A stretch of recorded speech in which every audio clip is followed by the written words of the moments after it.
After 2 weeks of sabbatical, we are back on the program House of Commons, this time to look at the common issues affecting our society and our community. With the 2025 October 12 presidential election now history, as vote counting is on the way, it is imperative for us to look at critical issues affecting the lives of our nation at the level of the economic, at the level of the political sphere, at the level of the social, cultural, and infrastructural development, also cognizance of the educational brouhaha which is within our same nation, Cameroon.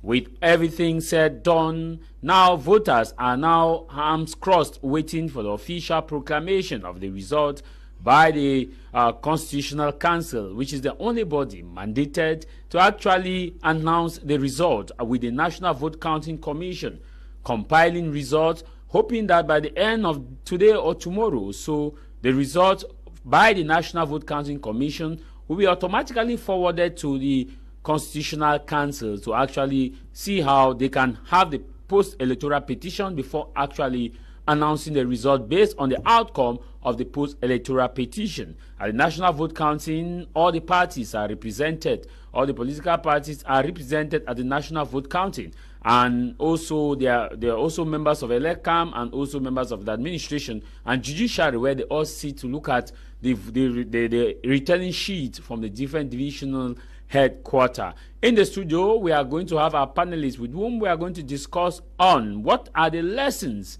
learned by political parties following the just ended October 12 presidential election. What are the lessons learned? If you are watching us, you can also contribute in the program by sending us an SMS on the numbers that will soon be displayed on your screen. What are the lessons learned for this 2025 October 12 presidential election? A lot of political parties wanted to be part of this election. They sent in their application at the Elections Cameroon. Over the numbers that sent in the applications, only 13 were retained by Elections Cameroon. As time went on, it now was to be given at the Constitutional Council. The Constitutional Council, some went in with petition explaining why they should have been or they should be placed as candidates for the October 12 presidential election. As the Constitution will have it, one of the 13 was actually dropped, and those who wanted to be part were actually refused based on the fact presented by the legal team that these men were not actually eligible according to the electoral code of Cameroon. So the voting went on. Campaigns were launched on the 26th of September 2025. 2 weeks of campaigns, 1 day of voting, vote counting on the way. What lessons have been learned by political parties and voters as far as the 2025 presidential election is concerned in Cameroon? This is House of Commons with me, Tamai James.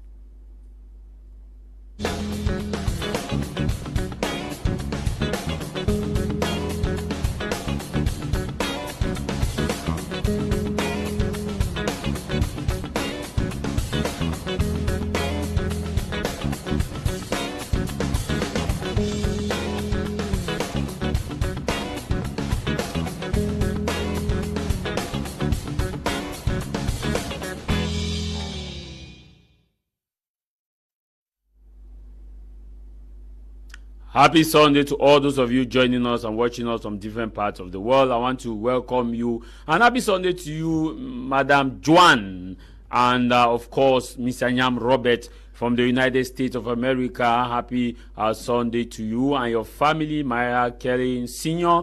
Happy Sunday to all of you, and of course, happy Sunday to you, my very good friend Didi.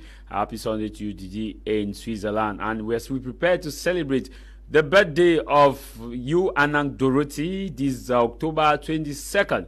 I want to seize this opportunity, Anang Dorothy, to wish you a very happy birthday to you and many more years to you. May God continue to guide and protect you as we celebrate this Sunday. To all of our fellow viewers who have missed us during this period of sabbatical. I want to say happy Sunday to you all, and God should continue guide and protect you. Stay safe, stay out of trouble. In the studio, we are joined by our cream of panelists with whom we are going to discuss on today's edition of our program. We have Nick Anu, who is here with us. Nick Anu, a member of the civil society who has observed this election, and together we had looked and actually had programs as far as the election is concerned. And after the election, we are back. Nick Anu, happy Sunday. Happy Sunday to you, Mr. Jarvis. Happy Sunday to you, my co-panelists. Happy Sunday to my brother, Tabong Julius, watching us from the US of A. And happy Sunday to my entire family. Happy Sunday to the people of Fontem watching this program at this moment. And happy Sunday to you. Thank you for having me here. Thank you very much, Nick Anu, for joining us on today's edition of our program. We also have Mr. Prizo Eyum, who is Eyum, right? Prizo Eyum. Yeah, okay, Prizo Eyum, who is, sorry, Daddy, for the wrong pronunciation, who is also a member of the Pius political party of Serge Espoir Matomba. He was here during the period of campaigns and is back for us to look at what lessons have been learned by political parties of the 12 political parties who contested. What lessons have they learned as far as the 2025 presidential election is concerned? Happy Sunday and thanks for joining us. Yeah, thank you. You're welcome. It's a pleasure being here today. And I want to extend again the greetings of our leader to the management of this station, as well as to all Cameroonians, all your viewers, and most especially to the members of our political party, which is the UPSR, United People for Social Renovation. So I think we will have a good time discussing about the aftermath of the election that took place almost a week ago. Thank you very much. And these are the gentlemen with whom we are going to have a discussion right to 2 p.m. There have been modifications as far as House of Commons is concerned. It is no longer 12 to 1:30. It is 12 to 2 p.m., which is 2 hours to discuss. Those of you who have been begging that time should be extended. The management has actually listened to you, and time has actually been extended for this program. So I begin with you, Mr. Prizo, who you have been observing elections and you have been participating since in the 90s right up to date. What was so particular about this election? How will you also look at this election comparatively with other presidential elections? Okay, thank you. I think what was peculiar to these elections was the stakes, which unfortunately the voters missed. Not only the voters, but almost the entire population. That is, we have the political parties, we have the civil society, media, and almost every actor that was involved. Because, in fact, if we could have carved, a certain number of stakes that we think were the most important thing to address or to focus on during these elections, I personally believe that we couldn't have had all these discussions which caused diversions. There are a number of topics that were brought in. There are a number of, words, statements that were brought in, but which actually did not have anything to do with an important election like this one. So it is unfortunate that people, were unstable, they were scattered, and pressure was coming from left and right, and then there was misinformation, and at the end of the day, we are where we are, waiting for the results that will certainly tell us who is the winner, and then we'll see what next to do, because that is not the last elections we are going through. There are going to be elections as long as there will be, if we say, political parties and democracy in our country. And I think for the moment, that's what I can say about. Now, when you look at in the 90s, and some people say we are having a semblance of what happened in 1992 and this time. What was, if you look at what voters' participation as concerning this election, how do you rate it between 1992 and this election? And the euphoria. You said this one was mixed with a lot of misinformation. Yes. In fact, let us say this. You know, democracy is not something people have just to take for granted. For there to be democracy in a country, there are a number of prerequisites through which, you know, people have to pass through before they will actually have a, you know, that type of democracy which is settled, which is solid, you know, which, you know, the occurrence can be, you know, free from quarrels and so on. I mean to say, for example, we have our electoral code today, which is not satisfactory to many, though people accept to go to the elections. So I think that there is a lot of education that has to be, you know, given to citizens so that they will be acquainted with what is multipartisan, what is politics, what is democracy. So voters' education is really lacking? Very, very lucky. Even that is both within the political parties and the civil society. The civil society, because if you look at the role which every single stakeholder has to play, you realize that, to me, there is a failure almost everywhere. So when you talk about you are talking about the improvement or the evolution of, you know, the voters, the participation, and so on. It is true that when you look at the amount of the population that were registered for these elections, there is an improvement in terms of numbers. That is true. There is no doubt about it. But when you look at the amount of participation, that is from 92 to today, you see that the populations are not giving the impression that they know what actually is all about elections. You have,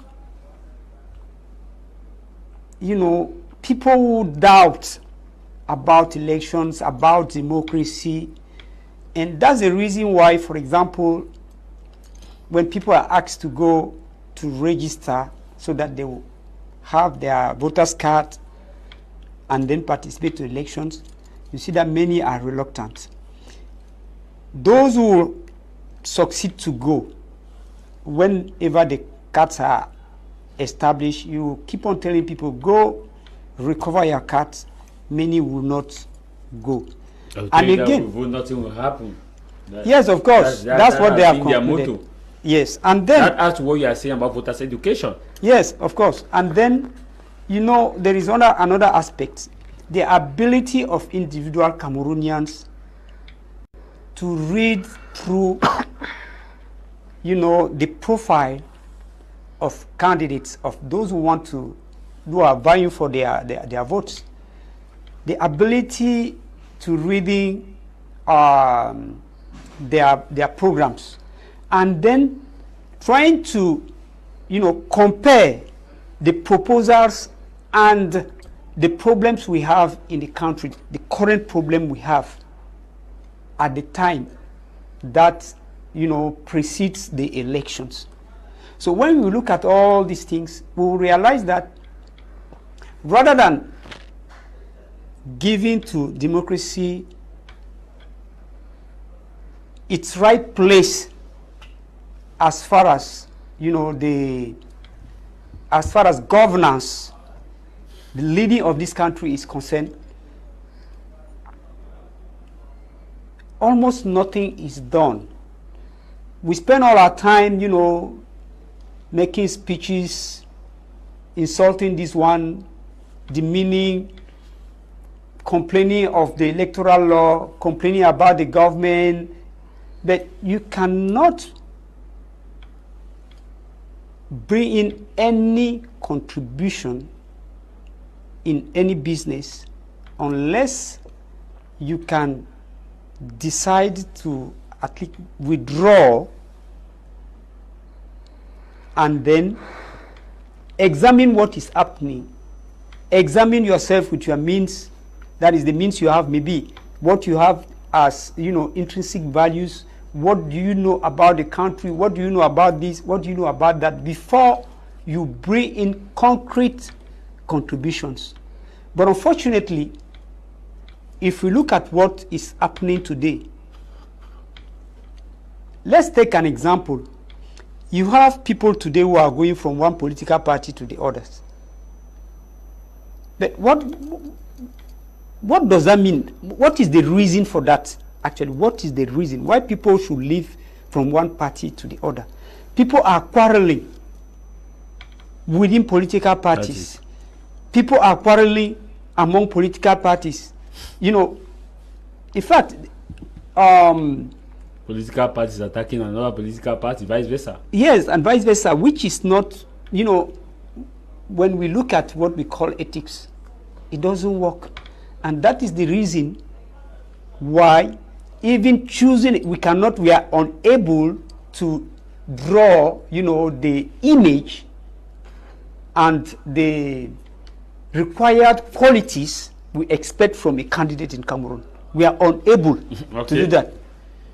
We're coming back to you. Okay, thank you. Yes, we're coming back to you. Let's get to Nick Ano, who is a member of the civil society. Nick Ano, when you look at this just ended 2025 presidential election, I know we have spoke about a lot before the elections could come, and what are your observations as compared to you witnessed from 2005 right up to 2018? How you first of all rate the participation of this election? Yeah, my observation is starts right at the level of voters registration. This year there was a lot of euphoria at the level of registration. A lot of people, a lot of young people especially, got interested in politics, something that was not happening in the past years. A lot of people got registered, and then when it came to voting last Sunday, a lot of people went out to vote and to make sure that they observe what was happening at the polling centers. They make sure that they stayed there. From my observation, I move around in my areas, in many polling centers. I saw a lot of people who were there from morning to the evening to when the vote ended. The population was instead just increasing. So this shows that the elections of this year was something that most of us young people have not witnessed, because in 1992 most of us were not there, were babies. So we don't know what was happening.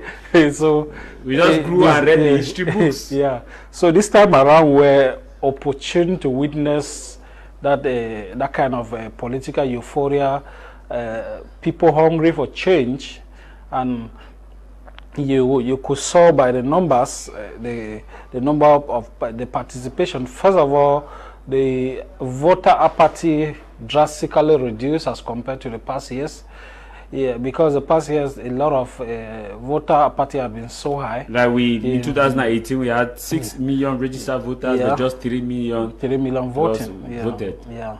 So this time around, even though we've not had the official data, we are still waiting on that. But from a cross examination or cross observation of what happened across the national territory, we can say that a lot of people voted as compared to 2018, which is a positive sign to our democracy, which is still a baby democracy that's still growing.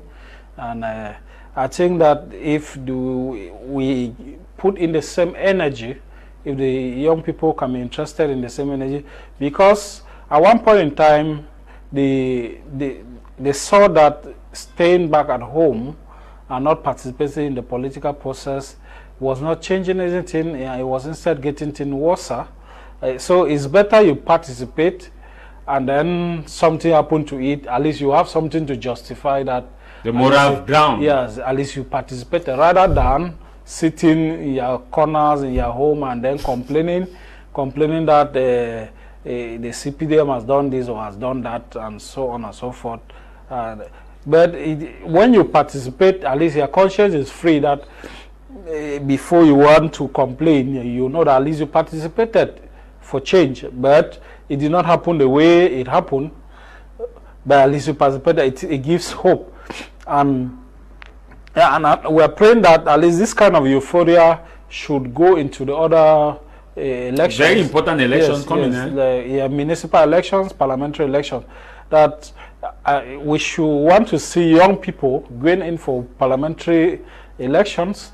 I think the age in Cameroon, the law talks of just 23 years, right? I think yes. 21 years. Yeah, 21 years to be a parliamentarian. Yeah, it should be 23 or 21 or 23 years, in one of them. So I think young people should get more interested in going in for political posts, going to the parliament. We should not continue to allow the political terrain to the old people who have always been there.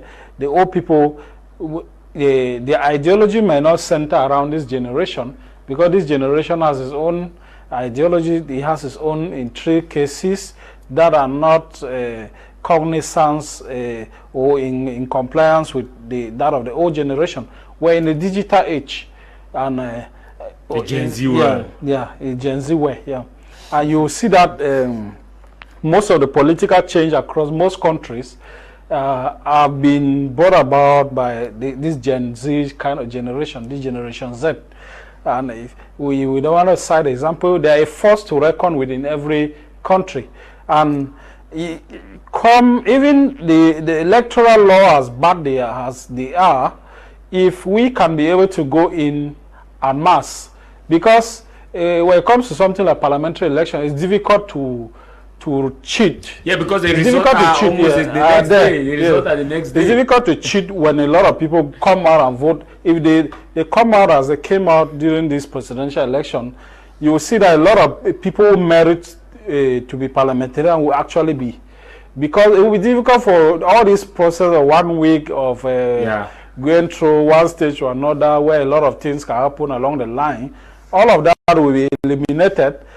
And you saw young people, the excitement they had in the voting, the counting process. The social media was booming with a lot of political animations. Yeah, it is something that has never really happened in Cameroon, and it is something to be grateful for.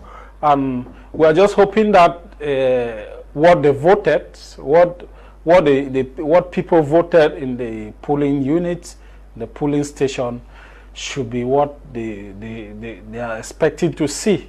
We're hoping that so that people should not be frustrated, and we're just hoping that the Constitutional Council, the National Vote Counting Commission, everybody who is involved in the electoral process should do the right thing, and we hope that they do the right thing and give us what we obtain, because we know the results, we know what we voted at the polling units, and we are expecting that at least that is what we should have at the national level. Now, I want to ask you this question: what lessons have political what lessons should political parties learn from this just ended presidential election from all the political parties. Yeah, but from all the political parties, you have to, first of all, with the main political parties like the bigger forces that were to reckon within these elections, first of all, with the political party in power, the CPDM, they have to learn that you saw that it was a fierce battle for them, even though we've not known the winner, we've not known who will carry the day at the end, but they did not find it easy as they used to be in the past. Elections to them, sometime in the past, used to be like a walk in the park. Well, because of low voter pattern. They know that really in the election that going in, they will just win. But this time around, there was a lot of panic within their circles, and I think they're going to learn a great lesson, and they're going to learn a greater lesson from this election to see that when it comes to election, it's not something you just joke with and then assume. As compared to the opposition parties, they have a lot of lesson to learn. We were singing here before the elections that they should go in for a coalition. Many of them, they blast our opinion, and they went in individually. They did not hear anything. They said they had what it takes. They told us that they had what it takes to cover all the polling units across the country. But some of us were surprised that even within the urban centers, they could not have representatives at the polling unit, which it gave us to that doubt that what kind of preparation were they preparing, because it just gives us some kind of ideas that we don't know what was happening in the background, why they could not form a coalition, because they didn't know that politics or election is a game of numbers, and they know very well that they don't have the numbers, and it was just for them to form these alliances. Alliances are normal in every political setting. You form alliance so that where you are weak, you are complemented by somebody who is stronger, and so on and so forth. So, but most of these the political parties, we saw a lot of egocentrism within them, basing their ideologies within their political rank or their political parties. That is not of our interest. Our interest at this election was national interest, not party interest. Many of them focus on their party interest, their individual interest, than their national interest. That's why you will see the kind of result they're going to have. That's why from the raw data, you will see that many of them are nowhere to be found. And it's just a reflection of their selfishness, because if they had formed these strong alliances, the elections would not have been at this level. At least we will have seen a stronger and a fierce battle during the voting process. And it will have encouraged more people to come out and vote. Yeah, people just had to form their own kind of alliance around their own chosen person. They did just a coalition of voters, which is something that was just like the last resort to the voters. They had nothing to the voters decided not to go politically, but move to what they think that was necessary. Yes. Okay, let me take on this message before coming to my father here, Pizzo. Good afternoon, Mr. Taha Jarvis. The opposition candidates for the presidential race failed us by first failing to unite. First for change before manifesto. Our leaders should learn that unity is strength, and together we stand, and divided we fall. They will be held responsible for any outcome of the result of this election. Alfred, writing from a Kondo Titi. And this other one it says, happy Sunday to you guys. Thanks for coming on board. I think that our opposition parties have failed us, and in the upcoming municipal and legislative election, we will sanction them. Those who said they had the numbers to win the election. We were at the level where we needed not agenda, but we just needed one agenda, that was to remove those who have been there for long. And that is why we are saying that any party that refused coalition should be aware that the municipal and legislative election it's time that we shall pay them back. Regardless of who wins the election, we are going to vote, and we are going to mobilize a lot of youth to actually vote for the upcoming election.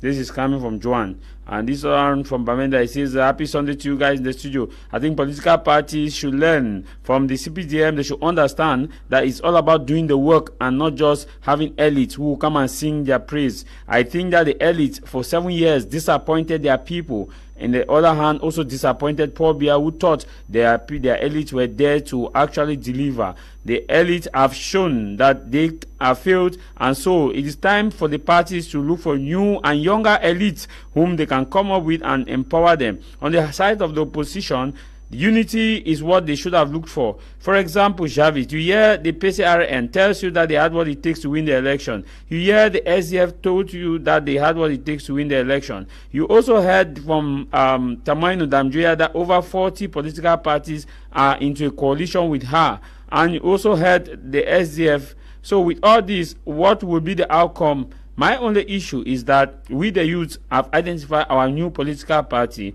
which is the Achu Soup color. That is where we shall all go to for municipal.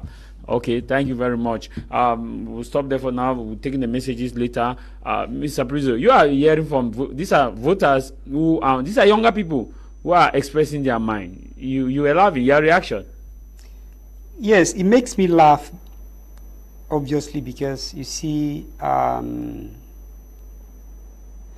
most of those who talk about, most of the youths who talk about politics, they are not involved anyway. They spend all their times, having arguments by the sidewalk, maybe in an off license or where they are in their groups, but they do not actively take part to the political game. And that is one of the main problems we have. So said, I want to come back, permit me, there are a number of things which were mentioned. Like, first, you were talking about the fact that this year, during the last election, people were enthusiastic. And this is the same thing that happened in 1992. In 1992, because the idea Cameroonians had in those days was that there should be a change of the executive in our country. People moved in numbers. I was here, I came here, by then I was posted in Adamawa in Tibati, but I came here in Douala the very day they launched the civil disobedience and ghost towns. Mm-hmm. People moved, people came out, and when they organized the elections, the population came in to vote. But yet, what happened between that time and now? What happened is, first of all, the voters were discouraged by the leaders of political parties. You remember very well that during the first municipal and parliamentary elections, the opposition won the elections, all of them together. But now, some political parties, notably MDR, decided to move to the CPDM. Now, no, Dakuri Daisala. They had about, I think, 5 or 6 parliamentarians. Okay. But now, people will say, okay, they were bribed and so on. No, that's not true. The reason why they left is a kind of socio-anthropological reason. That's why they didn't accept to join. And I think it is important for us to understand that these are the kind of issues which, set barriers between political parties. Then, beside that, I don't know whether you are aware of the fact that the current president of the FSNC, Chiroma Bakari, is the first person to leave and join the CPDM, and then there was a break with him. He left from NUDP. NUDP. Yes. And even before then, I don't know whether you heard what happened There was also with Eboa. There was also Eboa was the president. Yeah, there was also another person that also left NUDP. I think that is Daikolo Daisala. Somebody left NUDP also and went and formed his own party. There were Chuma and that person. I've forgotten the name. Amadou Mustafa. Yeah, Amadou Mustafa. Yes. ANDP. Yes, Amadou Mustafa left also and went and formed his own party. You see, all these behaviors contributed to demobilize the people. That's why you began hearing people saying that, oh, what do we have to do with elections? That nothing will change. Because you cannot support people today, you cast your vote, in their favor, and then tomorrow they abandon you. They share the vote. Yes. It is out of place. It is immoral. Let me say that. So all this mishandling of political parties and political issues in the country led the citizen to a stalemate. People did not know where to go. Apathy. Yes, that's the reason. People should know that. And again, Nick mentioned something about the participation this year, but I want to mention this. I didn't go everywhere, but what happened in some of these centers, these polling centers, is that you had people who came in the morning, they voted, and they did not leave the place, which made some people to think that almost everybody who was registered voted. But that wasn't the truth, because in our center, when you gather all the results, I think there were about 12 polling units. You see that in some of them, less than 50% voted. In some, when the highest number was about 52% of voters who took part effectively. So I wanted to bring all these things out so that we should know that the responsibility is not only on the political parties. You see, the desire for change was, a national desire. Even within the CPDM, you saw some people leaving the party and saying that no, they are fed up with the system, and then there must be a change. But unfortunately, people did not understand what they had to do. They did not decide. You mentioned also something you mentioned something sooner when you were talking, and I think Nick repeated it. This the coalition of voters. Yes. Yeah. Yes. Mm-hmm. Who tried to develop that concept? Nobody. Because the coalition of voters. We had heard people calling for coalition of voters. Professor Victor Julius Gore, at one point in time, called for the coalition of voters. We have heard a lot of people saying that, okay, that was before the election, that voters should be the one to form their coalition. And the Union for Change also was talking about the coalition of voters. No, they were not talking about coalition of voters. They were talking about coalitions of political parties. That it is that we should understand. Those are two things: coalition of voters and coalition of political parties. It is very, very important, because I personally mentioned it also. And what I was trying to say is that if the bulk, or let's say the majority of the people, decide to cast their votes for the younger people, considering the fact that at least there are a number of what can I say? There are a number of let's say conditions or requirements, let it be so, which these guys fulfilled. You understand? This coalition could have moved behind them. They could have looked at the situation from the point of view that, for example, you have some who have had an experience, who are leaders of political party, who are elected, and so on. I think that would have been sound to understand than just to decide that, okay, because they refuse to come together, then we are not good. No. Yeah, but don't also forget that. Don't also forget that the voters were observant. They knew what was happening on ground. They knew, especially within the campaign period, most of the young people you're mentioning were nowhere to be found. Their campaign were as if they were doing family meetings and campaigning for family meetings or village meetings. They did not have that national touch. So you could not expect the voters to form a coalition behind those people. Please, Nick, let Papi Zolan. The population was manipulated. How? Yes, seriously manipulated. And you know that I cannot, it's not, I'm not inventing it.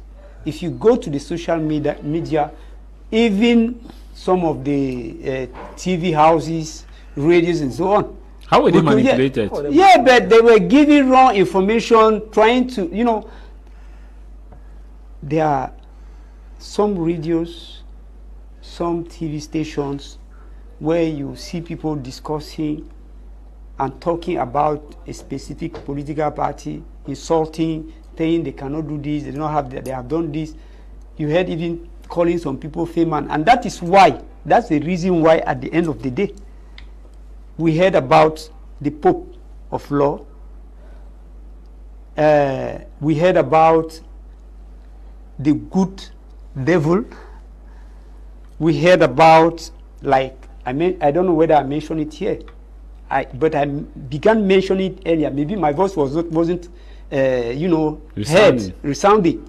Because you see, I brought up something around the month of, I think, August. I told people that the reason why we are found in this situation where the president is about becoming a candidate is because in the CPDM they have made him a god. First thing. And you know, when they have made you a god, you become what? You become blind, because it's idolatry. We know it very well. And that is the same thing that happened when Mr. Kamto came. Rather than addressing the issue properly, they began telling us about the Pope of Law, because maybe beside him, nobody else knew, you know, what is all about the law. And where did we end? At a time they say he's a great strategist. No, we didn't need all these things. We had to focus on what has to be done until a priest, I don't know whether it's the Archbishop, said that even if it's a devil. How can a bishop say even if it's a devil? It was a metaphor. It was a metaphoric way of explaining. No, you see, there are situations where you like Famdong also was explaining that the grandeur is a kind of, it's not something you can actually, it's some kind of... Don't hear those people. Don't hear those metaphors. They cannot work in a situation like this. You don't use them. You don't use them. It is just like the priest was saying that even if there should be emptiness, it is better than... No. They had to choose. He could have said that even if it is a babe, let him be there. Rather than to say the devil is, whether it's good or bad, the devil is a devil. You cannot take a devil to come and lead people. It is not possible. And people are, you know, bragging. He's a priest, so he can easily deliver a devil. If a devil takes over, deliver who? They have been the Catholic Church has been talking about, you know, late Cardinal Tumi talked about this. Even Monsignor Kleda, he has been talking about it. Yeah, what have they done? You talked about the fact that young voters were probably misinformed. Yes. And by so doing, manipulated. They were manipulated. Now, you said they were manipulated at the different radio station, media organs, and the rest. But I want to ask a question. in all media organs, like Mm-hmm. our own here, all the political parties are evenly invited to also come and explain their values. Why is it that the others had stronger values than the ones you say had the better one? And secondly, my question Okay. is, when you look at the campaigns that Nick was talking about, let's also look at the Grand North. How many movements did you people do at the Grand North? Our leader went to the Grand North. Not Movement. I'm To- talking about movement. movements how? Because we look at, okay, let's take the Grand North, we'll take the Northwest and Southwest and all the 10 regions. Because you were talking about national campaigns. Yes. That you need to target all the levels. It's not just you No. campaigning on some areas. No, except I think the southwest, the south region, and You have the South, you have the Northwest, you have the Southwest. Our leader went to the north, far north, Adamawa. He was here in Littoral Central region, the east region. The south. So only about 2 regions were not, consistently visited. And That the is most, southwest. the most and important northwest. regions, because we are looking at the cultural, like you explained the issue of Yes. culture. Yes. Now, let me. The reasons why we could not go to the northwest, for example, was because of the political situation there. But in the southwest, it is due to the fact that there was a program that was made before time, and then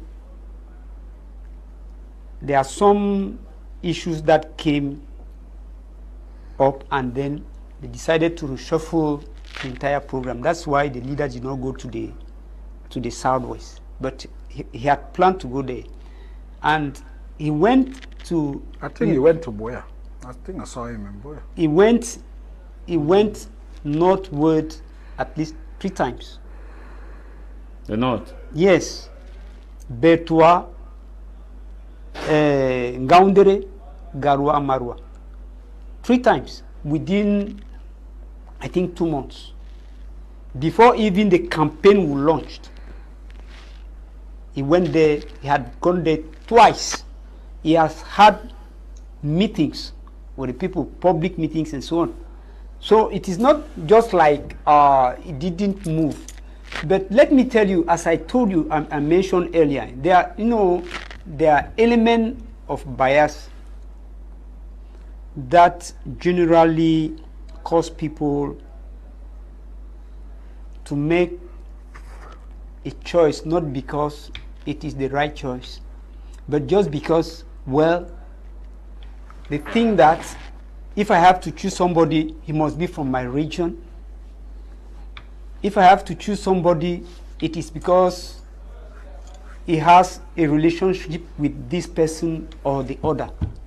That is normal in politics. See, and this is a serious problem in our country, and that is why you see that if you look at political parties, you understand. If you take the SDF, the NUDP, you take the UDC, UPC, you realize that their population is dwindling. As years pass, their population is dwindling. If you look at the amount of parliament, the UPC, for example, do they have any single parliamentarian today? They do not have. But in the big, they do not have who? They have a senator who was appointed. He was appointed. But who was elected there? But in the beginning, they had, I think, about 25 parliamentarians. Yeah, but we have so many factions of the UPC, first of all. So it's yes, very, but that's why I told you that the problem, one of the problems is the management. How do you run the political party? You understand? The advantage of the CPDM is because the CPDM uses the state means. That's all. You see, for example, by the general statutes of the civil service, a civil servant can adhere into a party. but he should not show it publicly. But when you look at with the CPDM, you see that it is the civil servants who campaign for the CPDM, which is not normal. Publicly, which is not normal. And these are some of the loopholes of what we call democracy in our country. Okay. Now, you talked about the fact that manipulation was at the center and that CPDM used its own resources. But how come at the end of this election cycle, two candidates were just being dominant? You had the CPDM and you had the other from the FSNC. Despite the fact that all the other political parties, is it not because the other political parties that you say were not manipulative did not actually have the resources necessary? No, because can manipulation go without resources? Can propaganda go without resources? No, let me say this clearly. You see, I told you about the stakes. Manipulations can be there. And there were manipulations. People were manipulated. There are details, many details about that. I told you there are political parties that mounted, a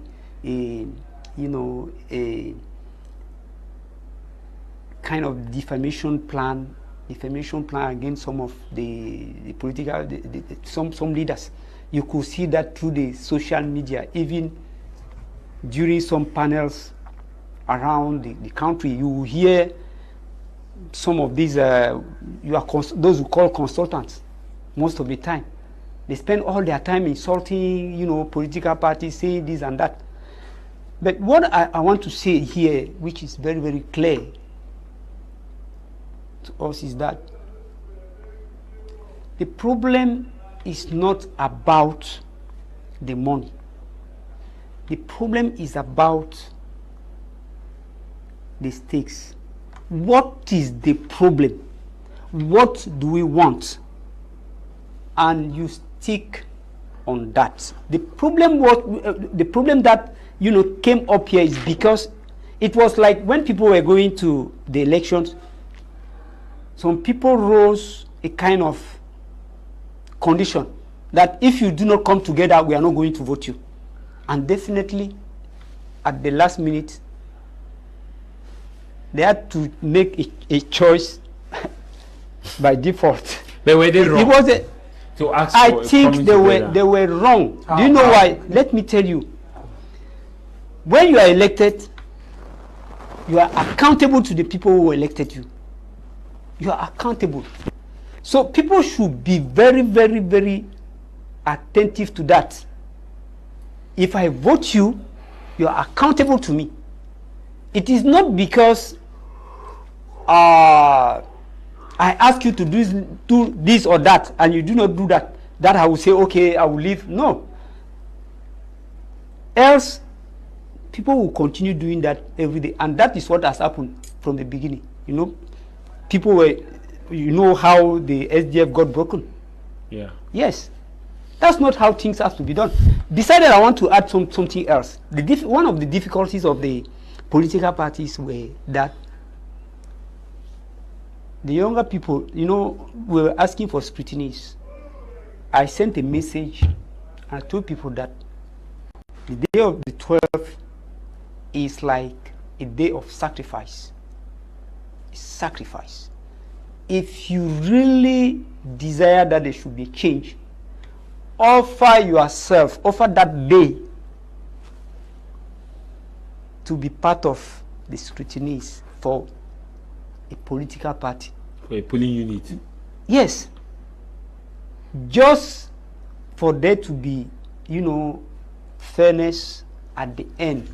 At least when there are very few polling stations where you had 5 scrutinies beside the 2 representatives of Lekam and so on. There were very few. So that was also a problem. But do you know why? Because some of these guys were asking for money. They were saying that, and they made it clear that it is a payment. I had to deal with two guys who told me that for them to be scrutinized for a political party, they told them that they are going to give them 20,000 francs per person. And that is one of the reasons why you see, if you find out outside, you hear that some of the scrutinees decided to withhold the results until they are paid. And so, you see, when I'm talking about education, but will you blame them? No, because on you the just 12th. explained that. On the 12th. You just explained that in the 90s, the reason why voters got discouraged was because they voted and some people went and divided their vote. So now the people are saying that instead of we to go and vote and divide our vote, better pay us, let us eat our own share. Okay. Then you see, then you don't want to change.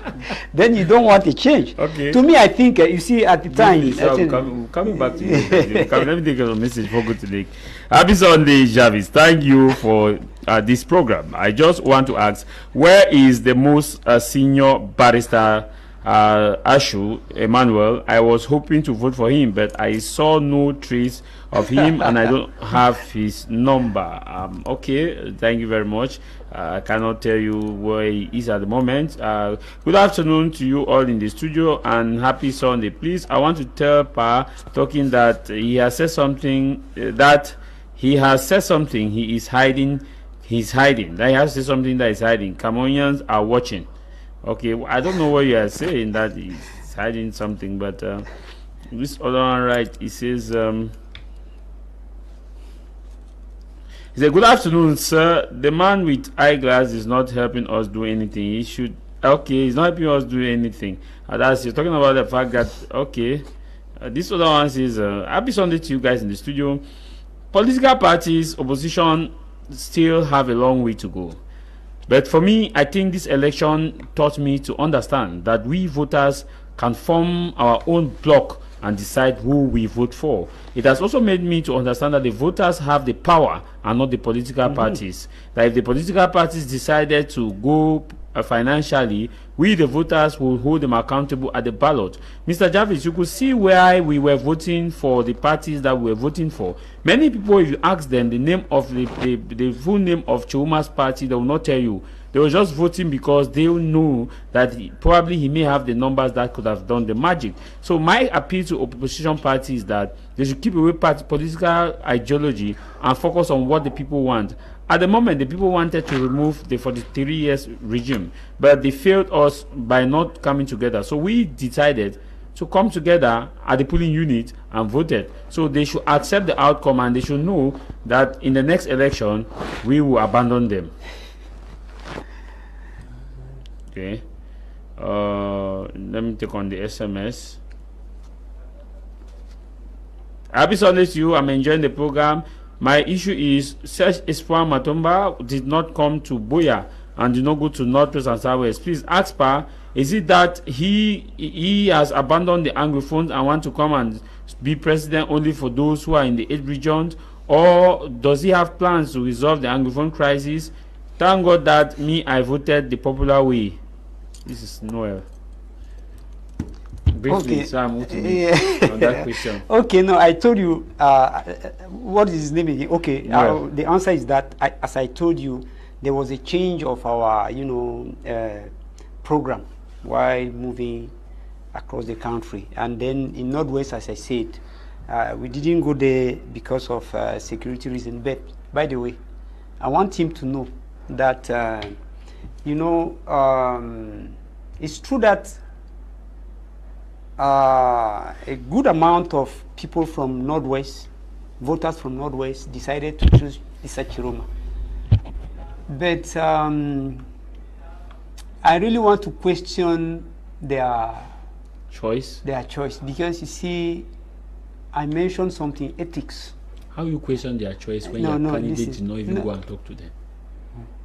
Ethics, you understand? The relationship which the population have had with this candidate. And that is why we say often, somebody of my age, I say, okay, when you make your choice, be ready to assume the responsibility, you understand? Because if I do any wrong to you, even from our cultural ground, you understand? I don't just come and tell you that, okay, forgive me, because all that I was doing, you know, I was, you know. You have not answered his question. Now you are not looking at no. I'm not. His question was, why is it that your candidate did not come to the Northwest? I told you that because, first of all, Northwest, it is because of the security reason. And in Southwest, not all of them. Yes, others. Not of them. Even if it is one person. No, excuse me. And then the other reason was that there was a reshufflement of the program. That is, he made a lot of emphasis northwards. He went, I told you, he went to Betua, to the east, Adamawa, North and Fano. Which means he was looking at the biggest voting bloc. Yes. That can happen, you know. Every political party decides, of course, you know, of course, to make its own. But that's why this person is worried that you are now faulting them that they are voting. They voted they are voting for a political party, a particular candidate. I have to answer it. I have to answer that. Forgetting it's ethics. No, ethics is very, very important. But it's relative too, eh? Oh, yes, it's relative. But you see, you mentioned something about the which problem did you talk about? The Anglophone problem? Yes. No, I want to assure him that we have a better approach of that problem than the person to whom. But you did not go and tell him the approach you have. Excuse me, the approach is not going to Bamenda. The approach is not going to Bamenda. You remember very well that at the time, people were requesting that the head of state should come to Bamenda. That will not solve the problem. You see, the head of state sent delegations to Bamenda. No, but he what sent have the they prime done? minister to Bamenda. Prime minister have gone there how many times? The other man, yes, did he solve the problem? Yeah, but at least that is an effort. The issue that this voter is asking is that, okay, let's go by the premise you have raised about the fact that the head of state himself has never been to Bamenda, but he has sent somebody. The question also would have been, did your candidate send someone to represent them in the Northwest and Southwest to explain that this is the vision I have for the Anglophone crisis, so that they don't just hear from a ESA perspective? No, we before the elections, you understand, we have already expressed what we think has to be done to solve the crisis. That is clear. It is not because we had to go there for a meeting that we will have to expose, you know, what we think to be the solution. But nevertheless, we had a representative in the Northwest through Enric, is the regional coordinator. Now, what is important is, if I may say something. Yes, so I get to Nick. Yeah, you see, to me, I want to tell you honestly that as somebody who has had an experience in the, you know, through system of education, who have lived and who have read the history and so on, what I want to say is, we cannot continue talking about the Anglophone problem without spelling it out clearly. Because when a problem is not spelled out clearly, then you are working in a vacuum. And I want to say so because I have sufficient information about the history of Cameroon from before the protectorate treaty was signed. And that is why I said it, and I keep on saying it. You see, history, when you talk about history is meant to tell you where you came from. Excuse me, no, I'm cutting it short. I'm finishing. You get to answer the question. No, this is to tell you the ground on which we are going to address the issue. So briefly, just about 15 seconds. So we know where we are coming from. We know where we are. And where should we go? That is the issue. And when they talk about Cameroon, the country, the nation, what we think is to address all the problems at once. Because whatever problem occurs in any part of this country, the entire community is concerned. So we cannot be continuing to move as there is a problem, Anglophone problem. There is no. We have to. That is why we are talking about an inclusive dialogue that include all the Cameroonians into solving. Cameroonians move everywhere. There are people from Northwest who live in the north, in Adamawa, and everywhere. That's not an issue. So all of these things. Back to you, Daddy. What we have to do is to gather all these, elements and then address the entire problem, so that everybody will be. Make your reaction. Yeah, let me just react to what he said about the Anglophone. I think their party has one of the worst solutions. One of the worst and unpragmatic solution to address the Anglophone issue.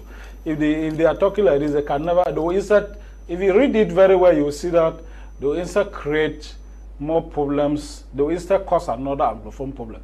If they want to really be sincere that they want to solve. Do you know their problem. solution?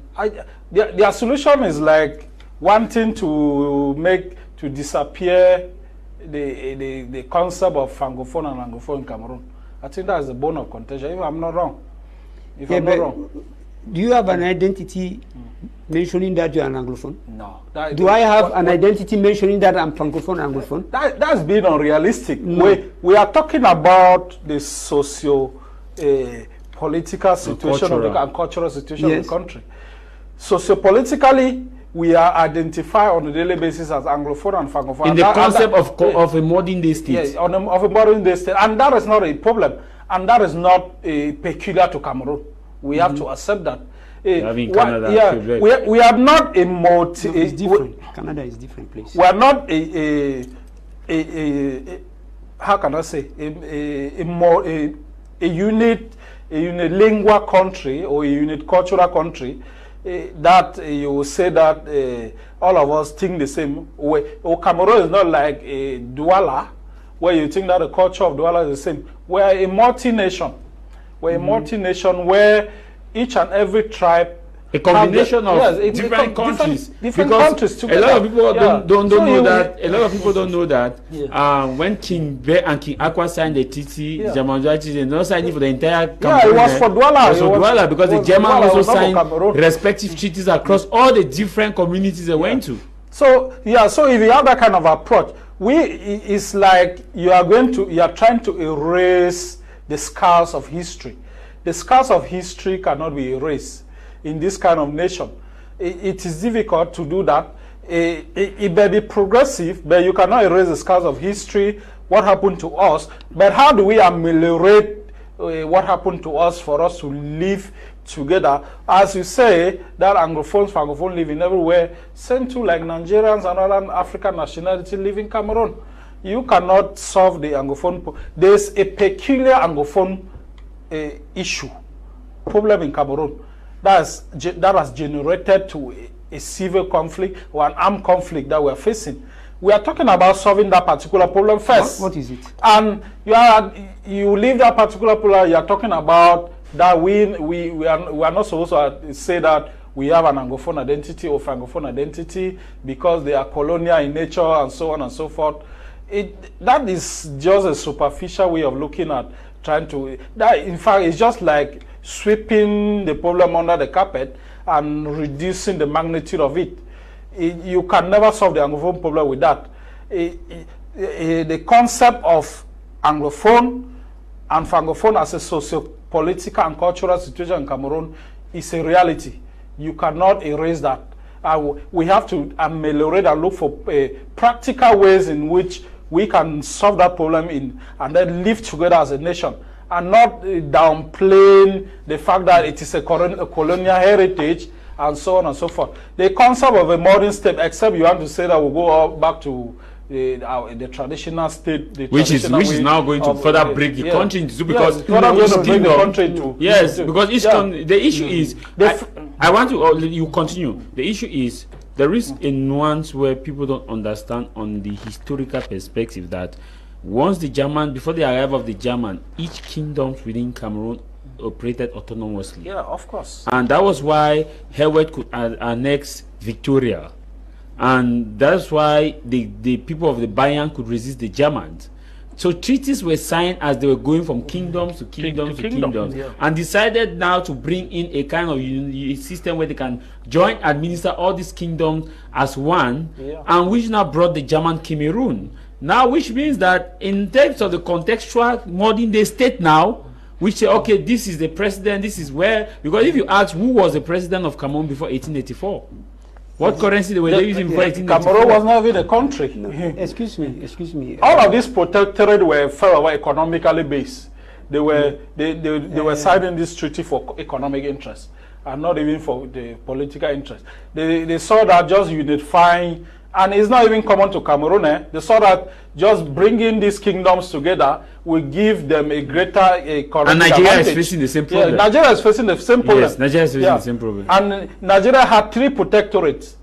They came and amalgamated them into one country. And it is not working. All of these things are not working. Meanwhile, there were so 3 different countries. It's not working. The Germans were in Nigeria. I'm not talking No, about the British. We are looking at the same, Yeah, the same but situation where they weren't protectorates, please. What were they? No. The protectorate were a system used by the Germans. And again, I heard you talking about the kingdoms. I didn't argue about that. Do you know how many treaties were signed by the Germans with the kingdoms in Cameroon? Of course.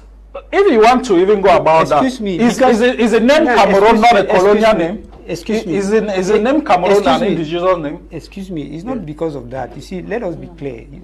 You said you addressed the problem as if I was not. I'm challenging your party's position you made it to like solving the if- Anglophone problem. No, excuse me. There were 95 treaties that were signed. 95. And I have a book on that. I will tell it. You can read it. Or I can direct you without any publicity. Go to Africa Veni. There are a lot of documentation there. You can find all those things.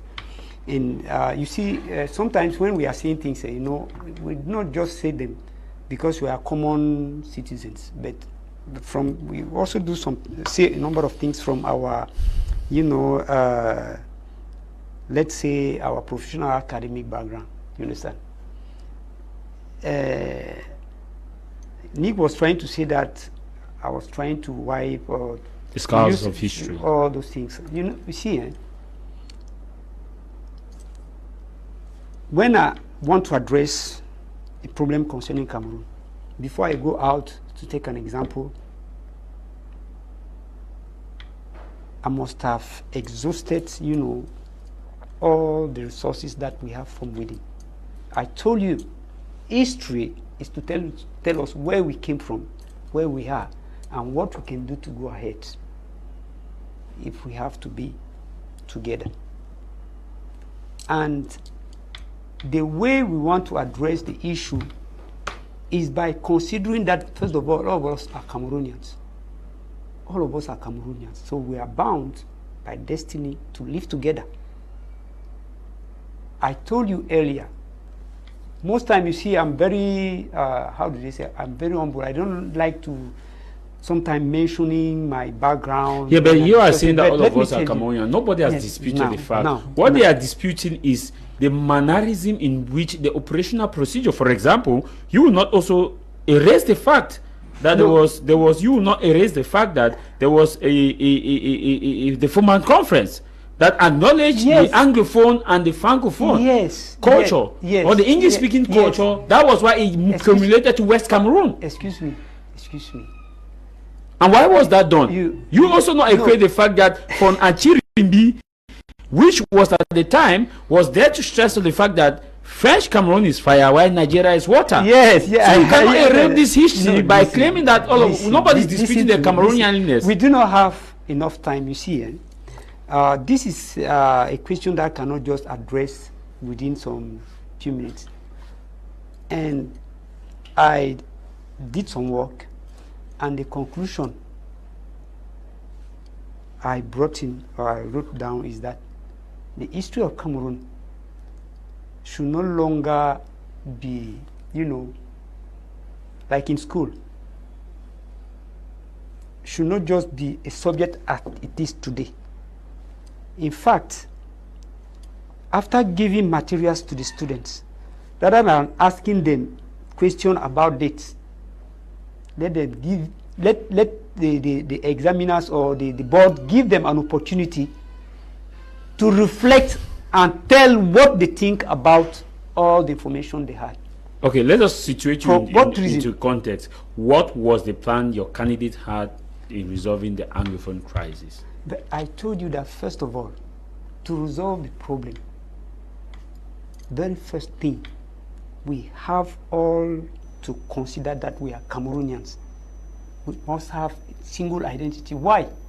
Because in any dispute you're involved, in anything in your life you're involved, the way out depend on your identity. I have the perception that you are trying to confuse between the Anglophone crisis and the Ambazonian crisis. No. Because nobody has disputed the fact that none of the Anglophones agitators, even the Federalists, did not say that they were not Cameroonians. They have accepted your first premise that yes, we are Cameroonians. No, excuse me. You see, if you keep on saying that I'm a Francophone, I'm an Anglophone, it is just like you are trying to demean the fact that you are a Cameroonian. Yes, you are trying to erase it. How? We are saying that in the context of Cameroon. Listen.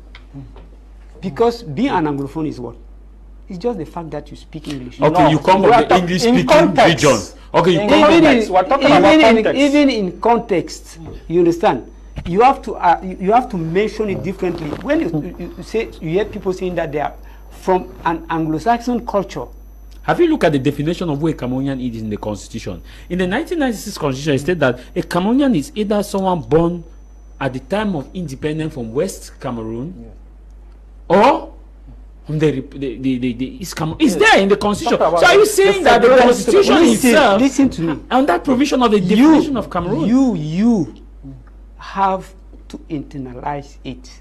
But nobody has that is not even a problem. No, it's a serious problem. It's not a problem. It's a serious problem because what you think within yourself determine, how our discussion will flow. If you tell me that, for example, you are a Nigerian, I am from, Burkina Faso, we are going to address the issue as a Nigerian and somebody a Burkinabe. But what I'm trying to tell you is that if we are to address the problem, we have to consider that, first of all, we are people of the same nation. And now, you put on the table, what are your complaints? Yes, what are your grievances? You are dancing. The question is, okay, yes, let us assume that we are all Cameroonians. Yes. What is the next step? Okay, now, we have to write down all the issues which makes us knock our heads. First of all, let me tell you, we have economic issues. We have the issue of, we have the language, or let's say the culture in general. You have language, you have the system of education, the judicial system.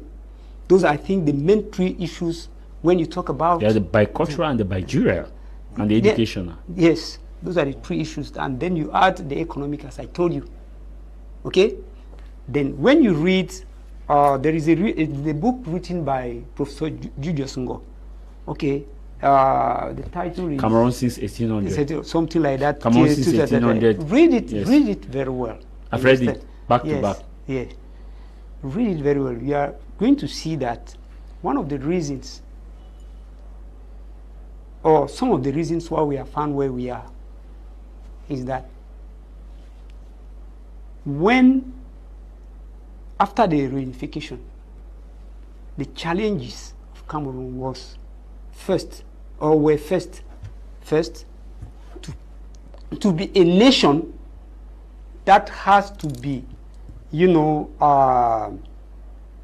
enlisted within the UN as a country.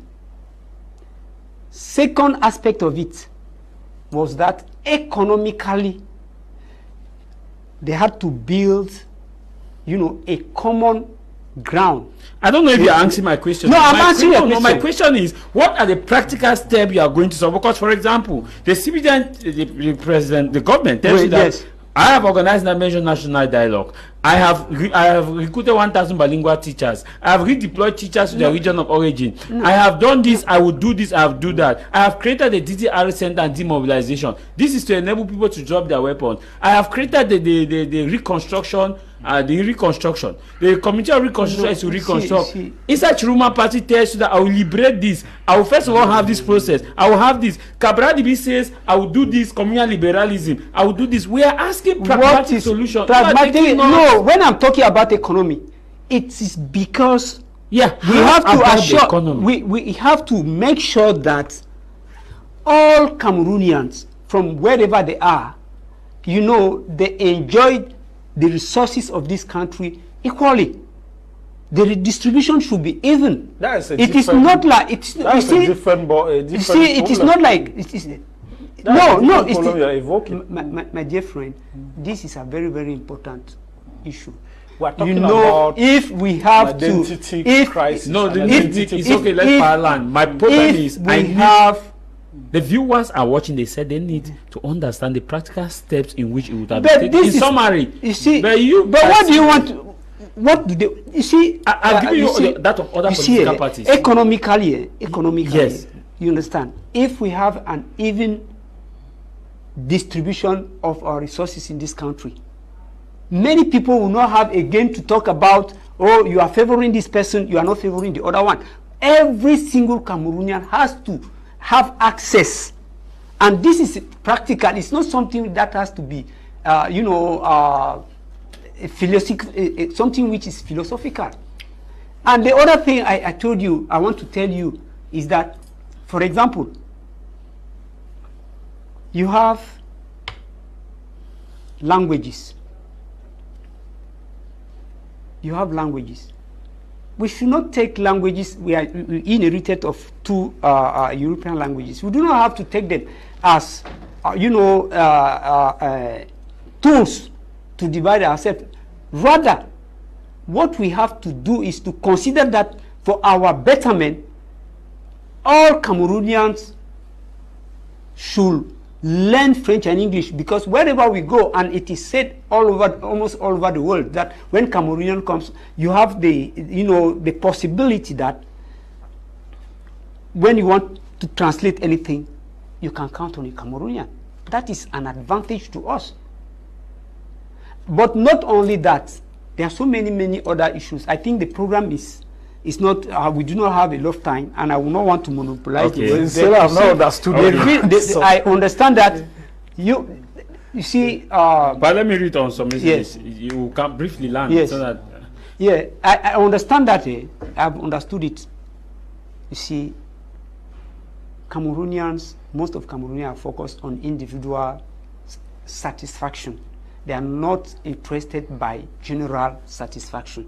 When you want to bring a solution for general community, people will tell you that no. Okay. And this is a serious loophole. Briefly. Thank you. Briefly. Okay, go ahead. Nick, very briefly, Nick. Sorry. Very briefly. What my question was and is that what would have been the practical modalities, or what did your candidate have as practical modalities? In summary, for example, the President Biya's party said the president organized a major national dialogue, released some prisoners. The president created a forum where interministerial forum. The president created disarmament, demobilization center. The president created this. The president created that. This is to address the situation. The next issue is to go to SDF. SDF says, this is what I will do. I will call for a dialogue. I will release this. I will do this. I will do this. This is summary. What doesn't have time to go to the historical perspective? I mentioned to you that in our plans, first of all, is to organize an inclusive dialogue. Yeah, that was what the I told you, but I mentioned it. I mentioned it. Excuse me. I mentioned it about 2 times. I mentioned it. You understand? Now the problem is the content of the consultation. Is the content, and we think that we are going to give room to everybody to lay down his problems, and then we assess them before we decide. We will not just say we are going to do this, we are going to do that. No, that's not how you address a national problem. Will the dialogue be inclusive? I told you that it's will you an be open inclusive. will you It be is an open to inclusive. invite the separatist leaders who are out of the country? Anyway, let me to just your dialogue table? Nick, let's take on the messages. Good afternoon, Mr. Jarvis, and happy Sunday to you guys in the studio. Jarvis, I was told when I was little that, okay, but I can see that, okay, how can his candidate fail to go to the Northwest during campaigns to tell the people what they can offer? Instead, he's trying to justify to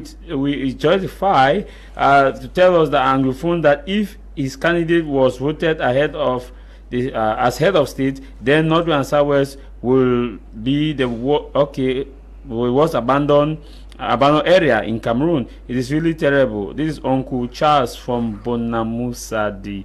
Uncle Charles from Bonamusadi. This other one, right? He says, "Hi Jarvis, I'm enjoying your program from Kongsamba. Please tell Pa that PUs should not bother campaigning in the two English-speaking regions because they have the worst approach in solving the Anglophone crisis. Anything that does not recognize the sovereignty of the state of Southern Cameroon, which can only exist with French Cameroon under sake of terms and respect of, has fallen short badly, and therefore should not be even mentioned." This is coming from, he said, even FSNC should, okay, thank you very much. This all right, he says, happy Sunday. Okay, this one says, good afternoon, Jarvis, and to all you in the studio, please help me tell that with okay he went further to say that Issa Chiruma Bakari, whom we have chosen without doubt, that is the bone of contention right now. So please tell him, because he is not making us understand this. He started by talking about about the issue of history. We do not need it now, diverting from people's choice because we didn't choose theirs. Tell him Cameroonians are watching. This is from Bonaberry. I am Elvis writing from Bonaberry. This other right, he says, good afternoon, Mr. Jarvis and the invitees on set. I am happy to this program. Tell those politicians on set that they have shown the voters the best side they belong, and we have taken no return. Let them stay with their party. They claim to be their property. This is the voters. This greetings, Jarvis and panelists. The program is good, but okay, Senorita from Yaoundé, your message is gotten. Okay, this one says, good afternoon, Jarvis. Tama Jarvis. My own observation, your panelist is not ready to educate the public about Matumba. Is the one of those politicians who just wanted to okay, and their party let other opposition parties support. Okay, Chiruma, thank you very much for your message. Greetings to you all in the studio. All these man really don't have offer Cameroonians. We Anglophone voted for the person we believe he can hear our cry. You didn't go to Northwest because you do not have anything to offer to the people. Okay, this one says, good afternoon, Jarvis. Your panelists does not have facts about the population. I mean the one, okay, John writing from Bafoussam. Okay, John writing from Bafoussam. This other one says, please, where you are writing us, make it very short and simple, and go straight to the point. We don't receive calls. This one says, good afternoon, sir. We should not more talking about vote because, okay, good afternoon, sir. I can tell you that I Issa Chiruma, going to Bamenda and beg for forgiveness. Even you that have a child, when the child do something and you still come still come for forgiveness, you must forgive that child. Thank you very much. This one is also, this one says, Mr. Jarvis, we have chosen our party. We the youth now know that we only have one opposition party in Cameroon. Before we were doubting Issa Chiruma's party. We thought it was an arm of the government. It is now clear that it was the only opposition party we had in this election. We, the Gen Z youth, will move for 2026 municipal election with that party. Whether the other parties like it or not, they should tell their history to... Okay. This other one says, Brian Brain in Gabon from Bafmeng. We do not need to suffer a lot, especially the people of Northwest and Southwest. You wanted to react? Yeah, I wanted to say that I earlier said his party doesn't have any pragmatic solution to solve the Anglophone problem. I have the impression that they don't even understand what the problem is, and if you don't understand what the problem is, you can never really solve it. I think the President Biya was the first to be sincere about the problem. During his panel with the Mo Ibrahim, I think you remember that. Yes, that was. He recognized that before they died, the national over dialogue. the years, they have been trying to assimilate one part of the country into the other, and that was being sincere as a statement. And even though we could say he did not apologize for doing that, or for being an architect of that kind of a situation, if Issa Chiroma came and apologized, and I think that's just been in politics, being sincere at one point in time is very important. When you are sincere, when you are still alive, it is good. It's not when you die that when they read your memoirs before you begin to say you apologize for this. Being sincere is good. It gives a way, a clear path to reconciliation and the rest. And solving the Anglophone problem is a complex thing, and something that is simple to do, something that needs just political will to be done. If you go back to the beginning of this crisis, if you want to really understand, well, if you go and read the memorandum or whatever, the letters, the bishop, the Anglophone ecclesiastical province of Bamenda, the bishops of the Anglophone regions wrote at the beginning of this crisis, they tried to break down the problem and propose solutions to the government, and think that is still one of the best